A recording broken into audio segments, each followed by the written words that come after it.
Baik, selamat siang Bu Anita. Siang Pak Sian. Oke, jadi pada siang hari ini kita akan melakukan supervisi akademik ya. Nah, di mana dalam supervisi akademik ini ada 3 tahapan ya. Yang pertama itu ada pra-observasi, kemudian ada observasi dan pasca observasi. Nah, jadi pada siang hari ini Bu, nah, saya sebagai supervisor. Iya Nah, di Pak. sini saya akan mengamati jalannya eh, coaching yang akan Ibu lakukan bersama Pak Saipan nanti. Nah, jadi semoga dari pertemuan kita hari ini dapat bermanfaat bagi kita semua ya. Nah, terutama tugas kita ini sebagai seorang pendidik. Semoga dapat memajukan dunia pendidikan kita ya, terutama kita yang berada di pelosok ini. Semoga semakin maju Bu ya. Iya Pak, siap Pak. Ya. Nah, baik Bu. Nah, sebelum kita memulai proses coaching ini nanti, ya, ada beberapa hal yang ingin saya tanyakan kepada Ibu nih. Nah, ini mengenai rubrik penilaian pada proses percakapan coaching. Nah, jadi sebelumnya apakah Ibu sudah mempelajari rubrik penilaian ini? Sudah Pak, saya sudah melihat tentang rubrik penilaiannya. Oh iya ya, baiklah Bu. Nah, jadi harapan saya ya, dengan Ibu sudah mempelajari rubrik penilaian ini, ya, kegiatan coaching ini dapat berjalan dengan baik. Seperti itu, Bu. Iya Pak, baik Pak, siap. Nah, jadi nanti saat coaching nanti berjalan nanti, jadi saya akan mengamati ya alur coachingnya, yaitu menggunakan alur cerita, di mana alur cerita ini ada tujuan, identifikasi masalah, ada rencana aksi, dan tanggung jawab. Nah, jadi kalau boleh saya tahu, apa apa yang akan Ibu kembangkan nanti saat proses coaching ini? Baik Pak, jadi kompetensi coaching yang ingin saya kembangkan itu yaitu mendengarkan aktif dan mengajukan pertanyaan berbobot Pak. Oh iya, iya. Nah, baik Bu. Nah, jadi ya pada saat coaching ini kan ada 3 kompetensi nih, ada kehadiran penuh, kemudian mengajukan pertanyaan berbobot dan mendengarkan aktif. Nah, jadi ada 2 kompetensi yang akan Ibu kembangkan, yaitu mengajukan pertanyaan berbobot dan mendengarkan dengan aktif. Iya Pak. Nah, jadi ya. Nah, kemudian dari kompetensi tersebut, apakah atau kompetensi mana yang lebih spesifik yang ingin diobservasi nanti? Nah, mungkin maksudnya indikator ketercapaiannya ya Pak ya. Iya, seperti itu, Bu. Ya, untuk indikator ketercapaiannya, untuk yang mendengarkan aktif, maka indikatornya nanti coach saya itu merasa nyaman saat bercerita dengan saya. Mhm.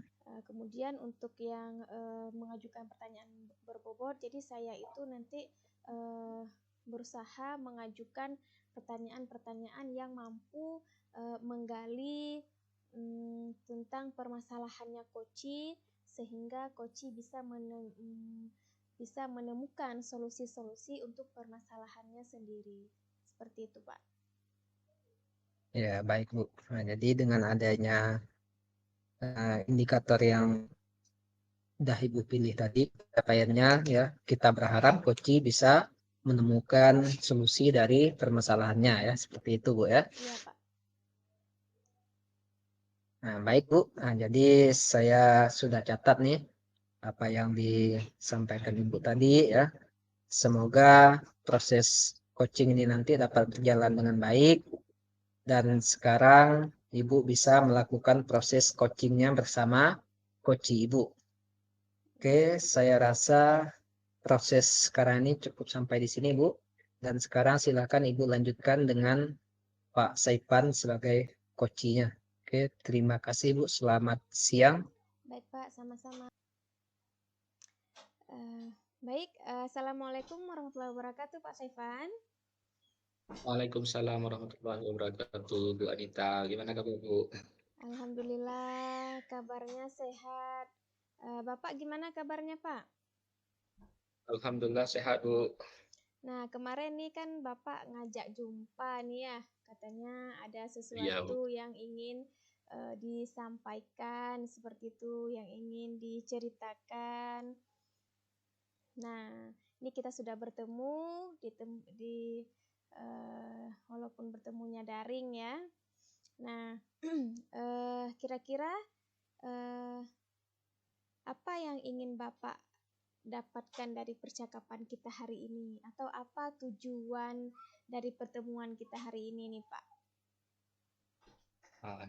Baik, Bu. Yang pertama yang saya harapkan dari pertemuan kita hari ini yaitu bisa menemukan solusi tentang permasalahan yang saya hadapi dengan siswa-siswa di sekolah. Nanti di tujuan akhirnya ada solusi setelah kita berbincang-bincang atau ngobrol santai dengan Ibu nanti. Baik, Pak. Semoga nanti dengan adanya pertemuan hari ini Bapak menemukan solusi-solusi ya untuk permasalahan yang sedang Bapak hadapi saat ini. Nah, kira-kira apa Pak permasalahan yang mungkin sedang Bapak hadapi saat ini sehingga Bapak memang membutuhkan teman untuk bercerita seperti itu Pak? Ini Bu, di tempat saya bulan-bulan ini sejak bulan 10 kemarin itu Bu, musim nugal di daerah saya sana. Jadi Bu, yang jadi permasalahan bagi saya itu ada siswa saya, ada beberapa orang, terutama saya mengajar di kelas 5 dan kelas 6, Bu. Saya karena jadi guru kelas di antara dua kelas itu, di kelas 5 siswanya 7 orang, begitu juga di kelas 6 siswa 7 orang. Nah, jadi saya mengajar kelas rangka, Bu. Jadi kelas 5 dan kelas 6.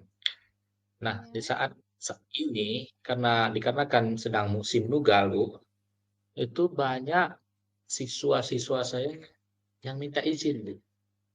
Kadang-kadang dalam satu hari ada izin 2-3 orang itu. Nah, izin pergi ke ladang, nginap di ladang, itu bukan satu hari, bisa 2 hari, 3 hari, kan selesai orang tuanya nugal, Bu. Kadang-kadang bukan di tempat mereka sendiri, di tempat orang lain pun mereka ikut, karena orang tuanya ikut, Bu. Nah, itu yang permasalahan yang urgent yang saya hadapi saat ini, Bu. Itu saya ingin ngobrol santai dengan Ibu supaya nanti bagaimana cara saya menghadapi permasalahan ini supaya nanti orang tua siswa tidak melibatkan siswa pada hal-hal yang demikian, sehingga meninggalkan pembelajaran di sekolah. Iya, baik. Berarti saya rangkum dulu ya, Pak. Berarti permasalahannya ada siswa-siswa yang tidak hadir ke sekolah atau tidak mengikuti pembelajaran karena mereka mengikuti orang tuanya yang ikut ke kegiatan nugal, ya, baik itu di ladangnya sendiri ataupun di ladang orang lain ya. Nugal ini menanam padi ya Pak ya, menanam padi secara ramai-ramai ya. Nah, baik, itu terjadi di kelas 5 dan kelas 6 sehingga dalam satu hari saja bisa 2-3 orang ya Pak ya yang izin ya. Nah, kira-kira apakah Bapak sudah mencari tahu kepada anak-anaknya atau Bapak sudah bertanya kepada orang tuanya apakah mereka memang diizinkan dari sekolah atau tidak sehingga orang tuanya dengan begitu saja mengajak anaknya pergi ke ladang seperti itu Pak. Ini Bu ya, mereka kalau minta izin Bu, misalnya besok mau libur ya Bu. Hari ini dia ke tempat kita, ke rumah kita, karena kan rumah kami itu Bu di kompleks sekolah juga, rumah dinasnya. Jadi ke rumah minta izin untuk besok nugal. Saya tanyakan kepada anak tersebut, nugal apa harus minta apa harus tidak sekolah nugal kan bisa pulang sekolah kan bisa nanti ke orang tua. Nggak bisa Bu katanya, Pak katanya. Apa namanya apa ladangnya jauh gitu kan. Dengan orang tuanya kita bilang sebenarnya saya sudah bilang dengan orang tuanya supaya jangan meliburkan atau meliburkan apa namanya anaknya tidak sekolah saat mereka nugal.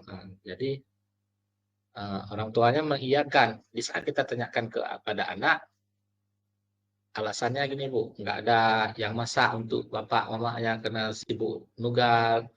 Ada yang bilang nanti nggak ada yang nunggu adiknya, nunggu itu istilahnya jaga adiknya gitu masih kecil. Nah, di saat kita apa namanya bilang ke orang tua mengiyakan, tetapi besoknya mereka pagi-pagi kadang-kadang ngumpet-ngumpet jalan, karena kan mereka jalan itu pas di depan rumah saya, sembunyi-sembunyi, kadang-kadang lewat belakang. Itu memang apa istilahnya memang dari orang tuanya memang nyuruh ikut ke ladang gitu. Iya, berarti bisa kita simpulkan mereka orang tuanya ini mungkin membutuhkan bantuan anaknya ya, Iya. membutuhkan bantuan anak-anaknya sehingga mereka terpaksa mungkin juga mengajak anaknya ke ladang sehingga tinggallah pelajaran-pelajaran atau tinggallah pembelajaran yang seharusnya mereka dapatkan pada hari itu.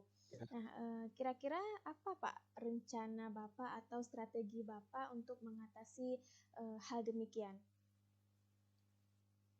Saya sih punya rencana Bu untuk saya sudah berbicara ngobrol dengan ketua komite menyampaikan hal yang demikian dengan ketua komite dan ketua komite pun mendukung kami. Rencana ke depannya nanti Bu, kami akan panggil orang tua seluruhnya, bukan cuma yang kelas 5, kelas 6. Nanti ada rapat orang tua murid, mungkin di tahun ajaran baru nanti, Bu, kami ada berencana, saya konfirmasikan dengan ketua komite dan guru-guru yang lain. Nanti kita akan singgung tentang hal tersebut supaya nanti ke depannya pembelajaran di sekolah harus efektif di saat musim-musim nugal. Artinya orang tua siswa harus mendukung sepenuhnya pendidikan untuk anaknya tersebut dengan mengurangi atau tidak lagi membawa anaknya di saat jam pelajaran ke ladang. Itu yang saya rencanakan begitu. Oh iya, bagus sekali itu Pak. Saya rasa itu sudah tepat ya untuk solusinya, yaitu dengan membuat rapat dengan orang tua dan juga ketua komite tadi ya.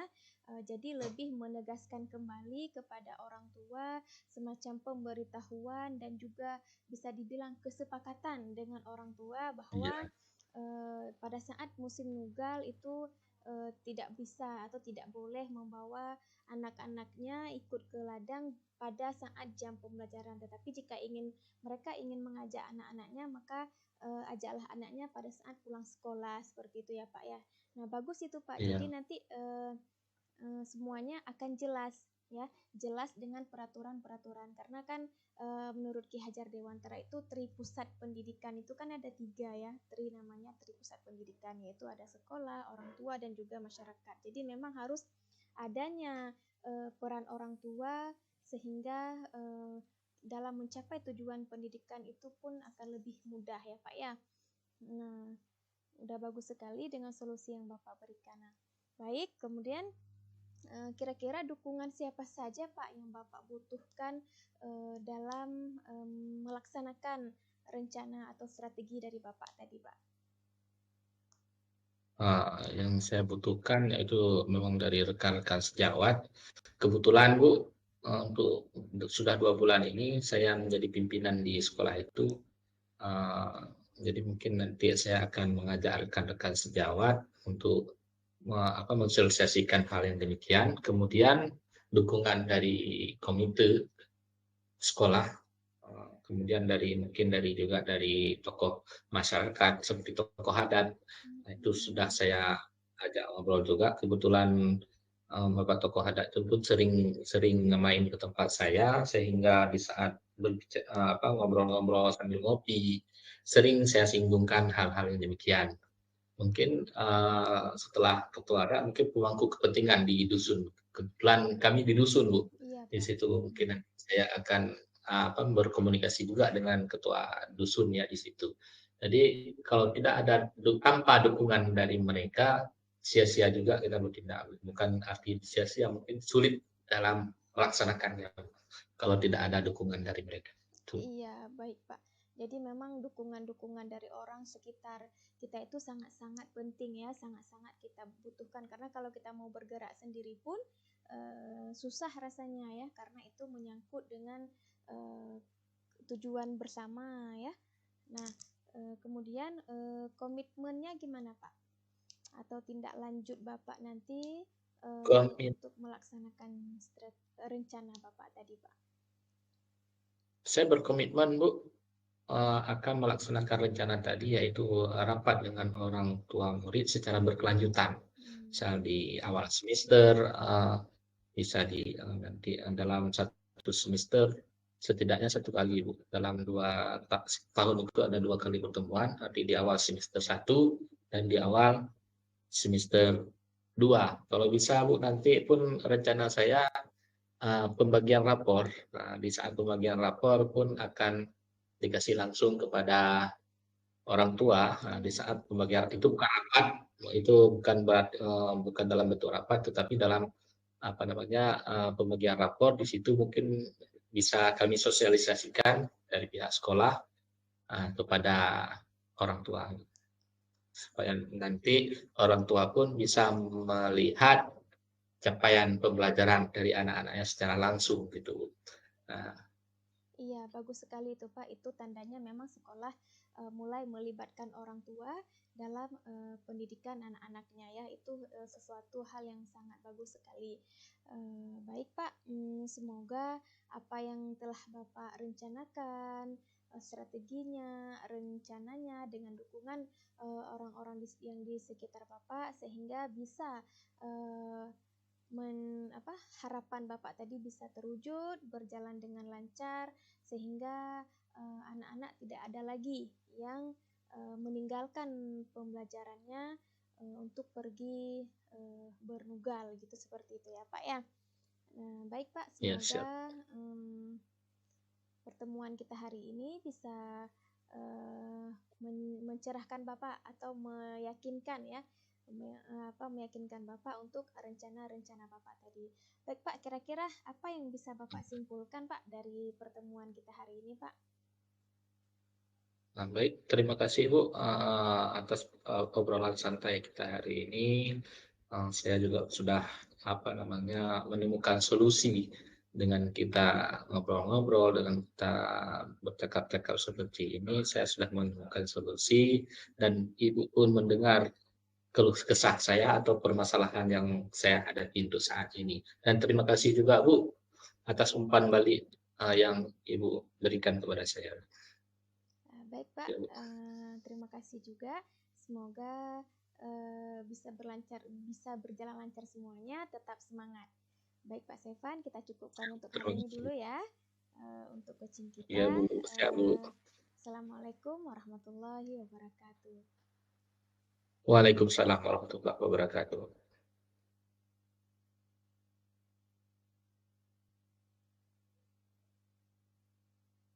Baik, selamat siang. Siang Pak Sian. Oke, terima kasih ya Ibu sudah melakukan coaching bersama coachnya Pak Saipan. Tadi saya sudah amati dari awal ya sampai akhir. Jadi sudah cukup bagus ya. Jadi sebelum lebih jauh, jadi bagaimana perasaan Ibu setelah melakukan proses coaching ini? Iya Pak, saya merasa senang bisa membantu Pak Saifan dalam menyelesaikan masalah-masalahnya atau menemukan solusi-solusi untuk permasalahannya dengan menggunakan teknik coaching tadi Pak.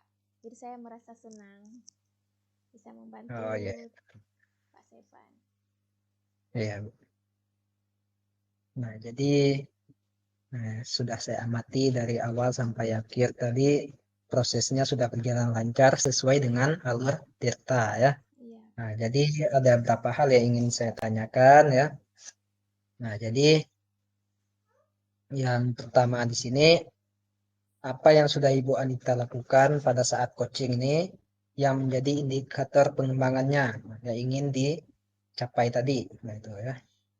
Baik Pak, tadi saya sudah melakukan teknik coaching menggunakan alur Tirta yang terdiri dari tujuan, identifikasi, rencana aksi, dan juga tanggung jawab.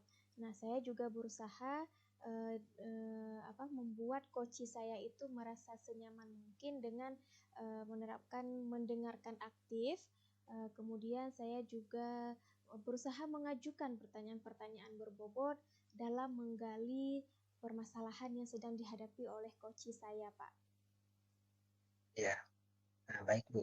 Nah, juga tadi Ibu katakan mengajukan pertanyaan berbobot ya.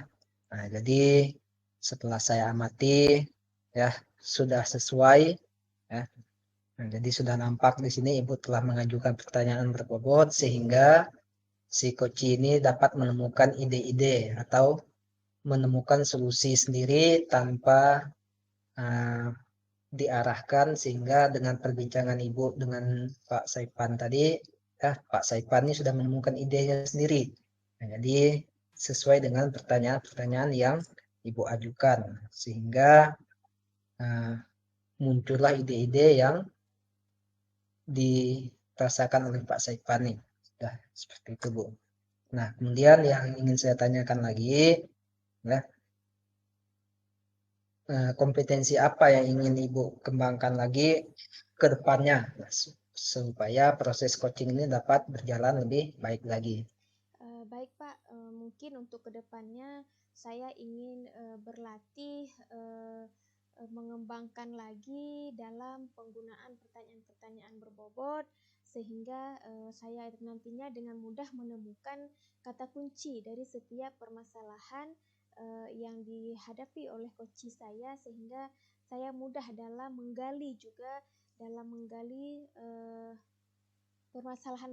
permasalahan sehingga coach saya nantinya dengan mudah juga menemukan solusinya. Mungkin seperti itu, Pak. Oh ya, baik Bu. Nah, jadi dapat disimpulkan ya untuk kedepannya tetap berlatih supaya si coach ini lebih paham lagi bagaimana dia menemukan solusinya sendiri. Nah, seperti itu Bu ya. Iya, Pak. Nah, jadi dari proses coaching ini tadi yang dah Ibu lakukan bersama Pak Saipan ya, ini sudah cukup bagus sehingga menginspirasi saya ya. Semoga dari hasil coaching yang sudah Ibu lakukan tadi ini dapat bermanfaat bagi kita semua, dan saya rasa hanya ini saja Bu yang saya tanyakan ya. Semoga di lain waktu kita dapat berbincang-bincang lagi dalam mengembangkan coaching ini. Nah, semoga apa yang sudah kita lakukan hari ini ke depannya ya dapat bermanfaat bagi kita semua dan lebih baik lagi Bu. Baik, saya rasa cukup sekian dari saya Bu, dan saya ucapkan terima kasih. Baik, Pak. Sama-sama. Terima kasih juga, Pak. Ya, selamat siang. Siang, Pak. Siang.